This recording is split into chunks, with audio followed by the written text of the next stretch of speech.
how confident you are, right? Like let's say he Tom Brady throws a pick, and then he just shrugs it off on to the next place. Some quarterbacks like Cam Newton, they have a meltdown on the sideline. Okay. And with that, good morning, good afternoon, good evening. Welcome to Giants Blitz, our show about everything football. I'm your host, Tim Amy, broadcasting live on the World Wide Web from Studio Wayne, right here in ChilliwackGiants.com. So we all have our favorite athletes. Tom Brady, Cam Newton, if you're really old, Doug Flutie. But while we all played sports or play sports, very few of us make it to the top. So why do some make it and why do some others not? What is the science and the mentality and the drive behind what makes an athlete? And here to discuss what makes an athlete is a personal trainer we're here in Chilliwack with the Chilliwack Huskers and the Chilliwack Giants. I'm going to call him BK. Yes. How do you pronounce your actual name? Womquat. I can't say that. Womquat. BK. Everybody calls him BK. Everybody knows. So let's start off. When you think of an athlete, Yes. in your mind, what are you thinking of?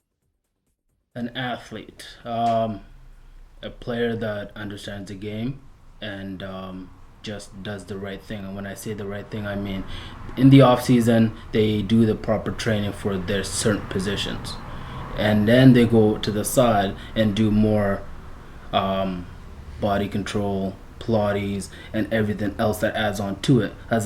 Let's say for example, as a receiver, you can do ballet for more body control when you're getting that last minute fourth quarter corner of the end zone. You need your feet in. You'd go do some ballet, but you're not going to admit that you're doing ballet on the side to make sure that you get that body control. Okay. So when it comes to being an athlete, I mean, is it more of a mental over a physical? Is there a science? Like, what's the science behind it? Let's start with this. Is it how big does sort of the neck up in terms of being an athlete? Mental, how much does that determine how one person exceeds over another? I believe it's more just the smarter you are about the game. For example, the best person I can think about right now is Ray Lewis. He watched film, he understands the game to the point where he can call out every formation and he knows exactly what play is being ran by the other team. Peyton Manning, Tom Brady, those are the athletes where they live and breathe. They study the game so much that they are over ready to the point where they're driving the coaches over their playbooks because they're being asked questions that they weren't even ready for because these players are over prepared for the game. Now there's the other athletes where they just do the minimum, where they just study the playbook. Okay, now they show up to the game and they only see that line and not over what to overshine them, to be more and make those last minute plays to change the game. Okay, but where does that drive to push themselves that much harder? Where does that come from, you think? That work ethic? The work ethic comes from finding it as an individual human being. Like, for example, some kids, they find it at Pee Wee. Some kids right out of high school. Some kids, like myself, or even other people, you find it when you just wake up one day and you're really frustrated that you've been doing all that work and it just hasn't clicked in, and it just takes one person's motivational speech. It takes a coach, it takes a parent just to say something, and everything just clicks. Everything anybody has ever told you in your life just clicked, and your world just opens up, and then now you're seeing everything, you're just doing. You're not even hesitating, you're just going, and you're just overwhelming yourself because now you're doing everything that you ever vision and imagine. I'm waiting for that moment for myself. Is it going to come, you think? Oh, it comes and goes. And I got a few good years left in me? Okay. Yes, you do. What about the physical side? Because people will look at an athlete and they'll see, just a huge physical specimen, like Ray Lewis, when he used to come out and do his war dance, right? I mean, the guy was just cut. So the physical side of things, I mean, are there some people that's physically predetermined to be a better athlete other than others?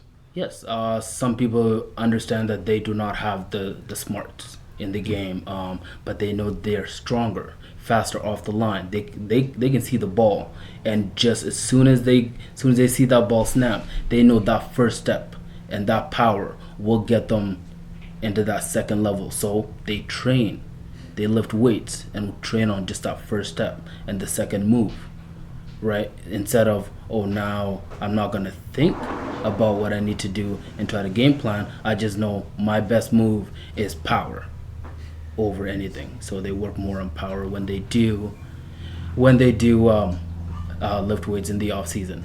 Right. So they know their limitations. Yes. They know where they're strong, and they focus on what they're strong at. They focus on what they're strong at. And a lot of people don't understand that until later or early. So if you know you're not the smartest player on the field, but you know you can be the strongest, then you work on that. You hire a personal trainer, you ask your parents to motivate you and go to the gym with you, or you just find it in yourself to go run hills, to go lift weights, and be as strong as you can. So when the coach calls your name, you know he's calling for strength. He's not calling your name to be the smartest guy on the field. So, but again, that takes it back to mental, though. Yes, it does. So really, it starts with being an athlete. Yes. Up here. Up there. It's understanding yourself. Okay. So as an athlete, it's trying to understand yourself. You can understand, like, just by knowing what type of athlete you are. You can be the athlete that just sees and does, or the athlete that has to. So you see and do, or you just do. Right. And like, for example, a coach tells you run through a wall, you're running through a wall. The other athletes run through a wall, they're like, no, I can just take a step to the side and get around the wall. Okay. Interesting. Now, what about the science? I was watching the media conference before the show about Sidney Crosby when he got his concussion at the media conference, just describing the science behind his head injury. And he had a vestibular concussion. And in the brain, there's the vestibular system, which is like the integrate sensory information. So, he's barreling down the ice and his eyes are darting, but his head's straight, or his head's moving, but his eyes are straight. And he's picking up all that sensory information as he's going. And the doctor described Crosby as a Ferrari. In other words, his vestibular system was above and beyond the average human being. And that's why he's such an amazing player, because his sensory is, he knows where everything is all the time, right? Yeah. So, I mean, how do you know if your vestibular system is better than others, or is it just people just see it because they're just that much better?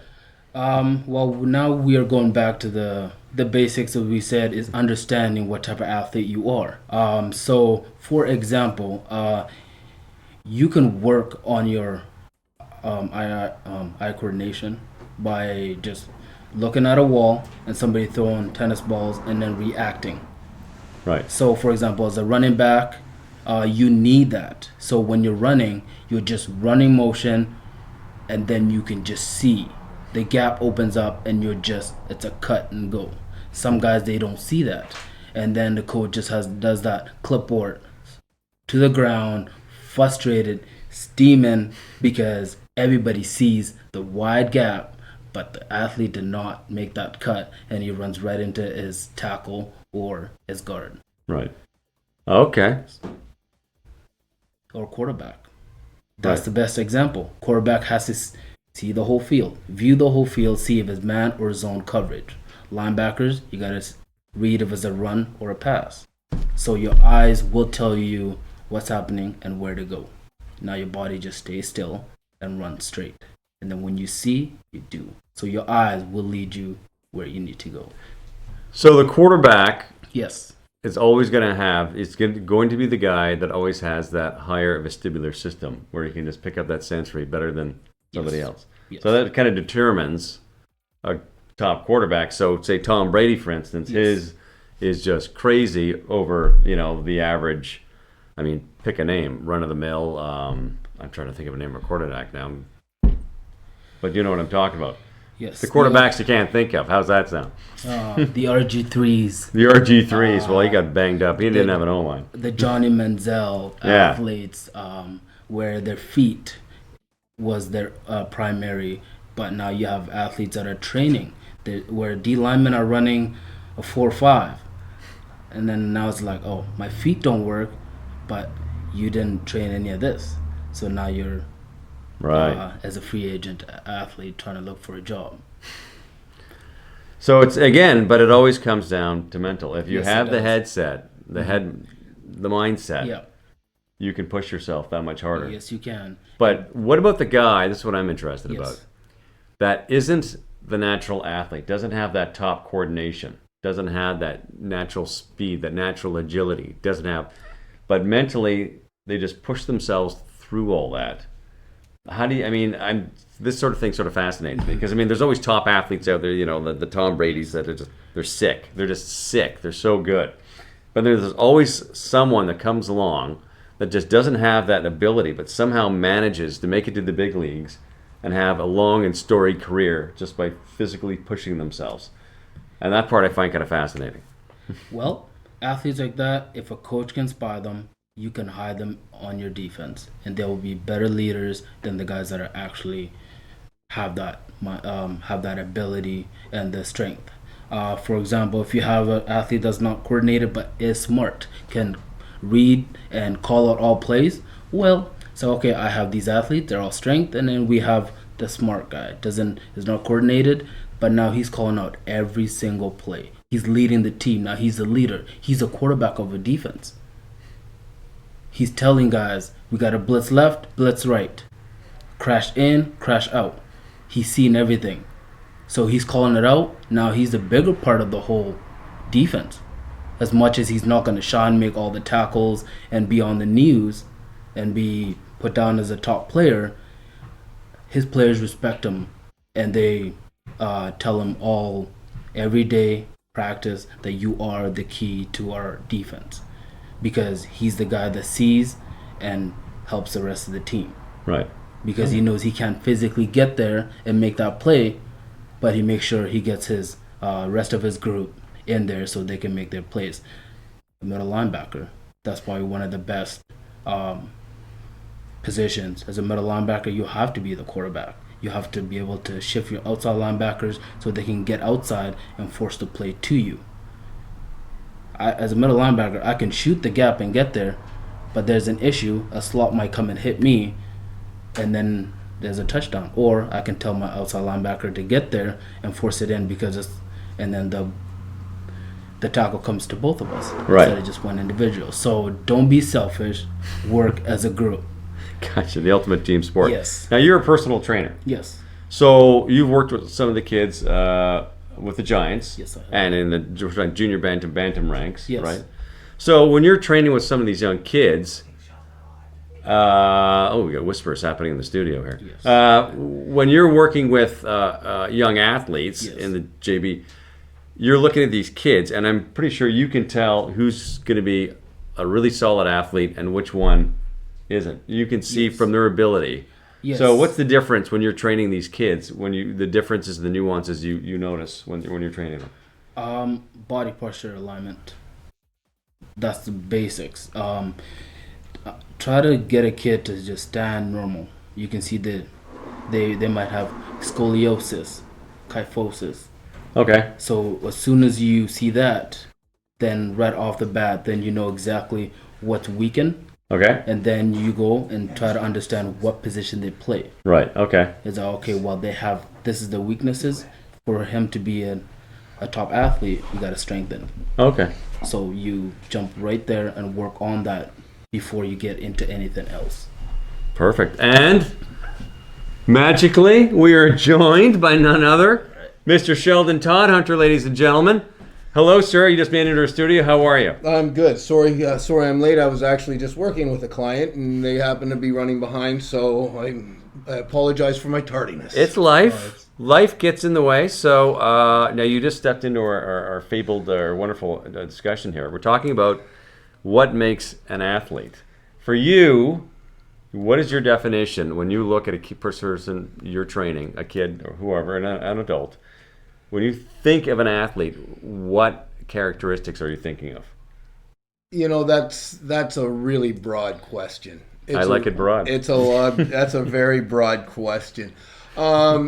A couple of things, of course, you look at is mobility, the ability to move, the ability to adapt, strength, movement skills. The list goes on and on.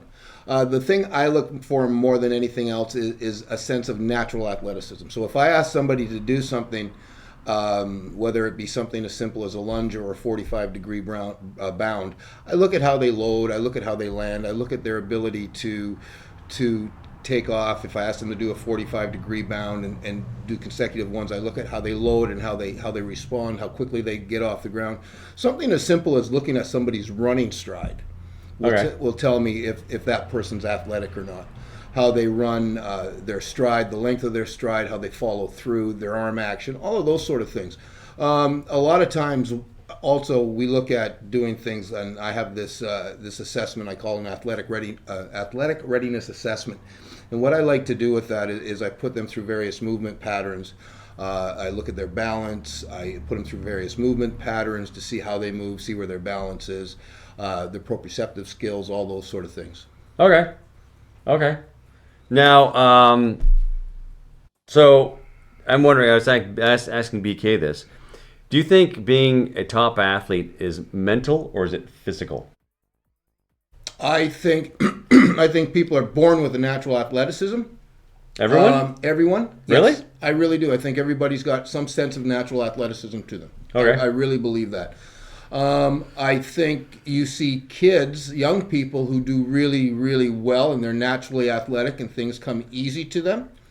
They are usually the kids who are the superstars and stuff in the younger days, in the early times. But then you have somebody who might be good or mediocre.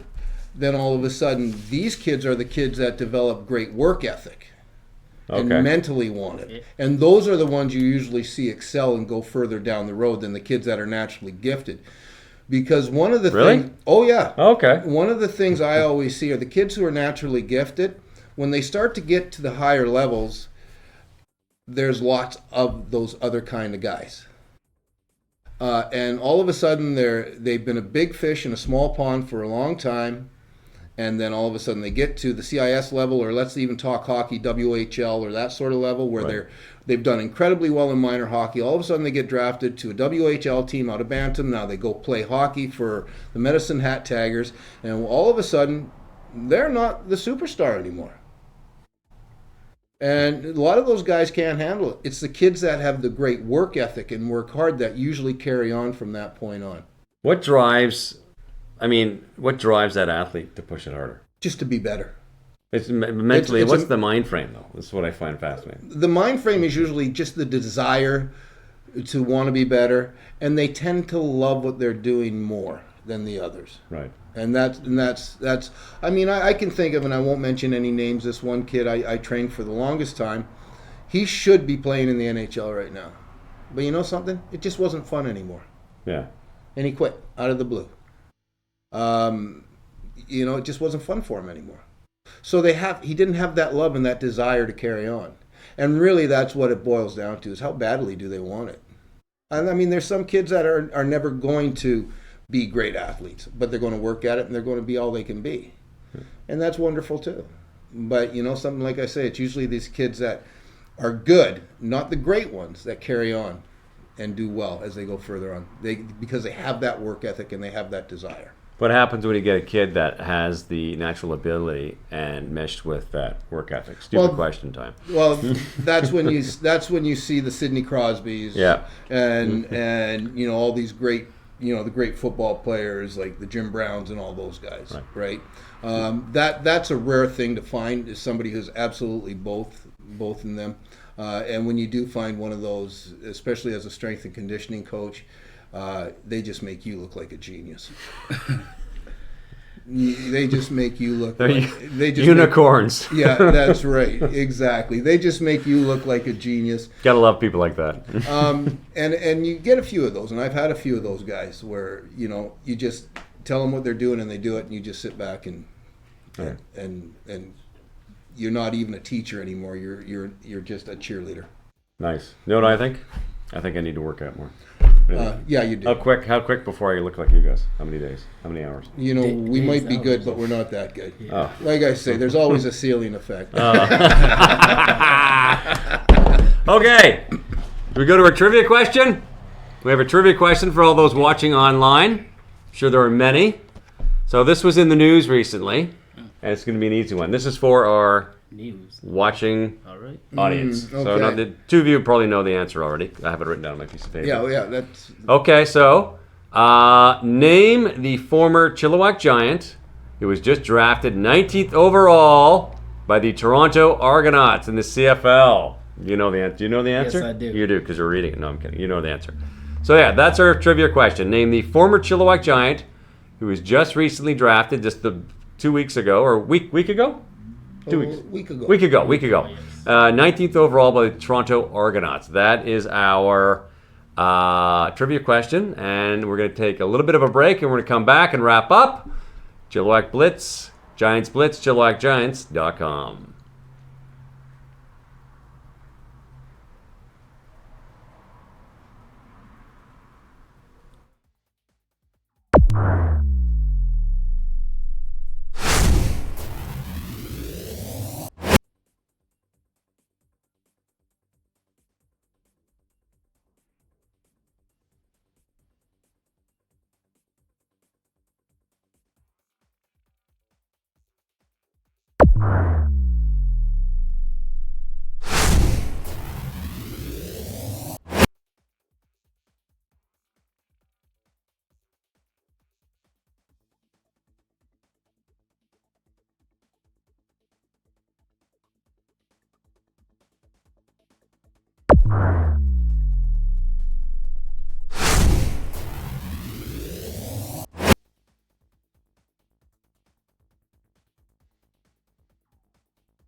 Back from our little break, and we're still waiting for an answer. Shall I give the answer or shall I wait? You know what? Put it on our Facebook page. Go on our Facebook page, name the former Chilliwack Giant who was just drafted 19th overall by the Toronto Argonauts. If you're watching live or if you can pick this up, watching it a little bit later on Facebook, put it in the comments section. That'd be wonderful. So, next week's show, it's Girls in Football, and our guests were going to be Shirley Gonzalez and Paris Maston. So we'll see you next week.